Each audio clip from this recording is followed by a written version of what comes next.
The thing we buried in the mirror. We were only 12 when we found the mirror in the crawl space behind Cam's grandmother's attic.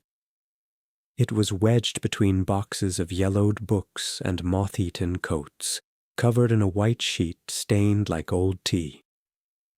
It wasn't just any mirror. It was old, warped in places like it had melted slightly, the silvering behind the glass spidering into veins. Cam said it was probably worth money. Liz said it was probably cursed.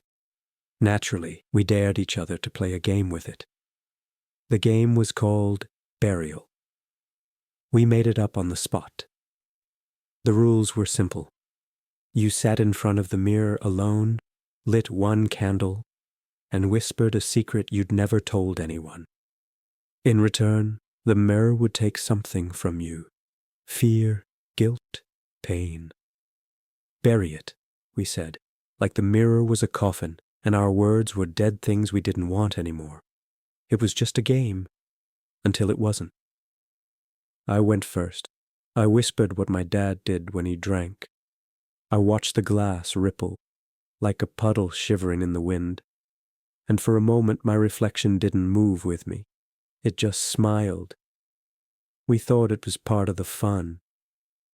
Cam confessed to pushing his cousin down the stairs. Liz admitted she liked hurting animals. Ethan said he wished his baby sister would stop breathing. Each of us gave the mirror a piece of something dark. And each time, our reflections changed, barely noticeable at first. The wrong angle of a smile. Eyes that stayed open too long when we blinked. We buried something in that mirror, and something else climbed out. I hadn't thought about that summer in years. Not until Cam died last week. He was found in his bathroom, sitting cross-legged in front of the mirror. The lights were off. His eyes had been gouged out, but he had a smile carved from ear to ear. Liz called me the next day, panicked. Ethan hadn't been to work in 3 days. His roommate found him curled in the bathtub, muttering to himself about reflections walking backward. He was staring into a hand mirror so long his eyes had blistered. Liz said we should meet, said we needed to remember. But by the time I got to her house, the police were already there.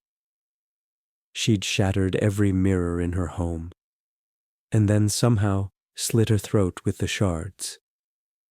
The cops found one sentence scrawled on her wall in her blood: "It never forgets what you bury."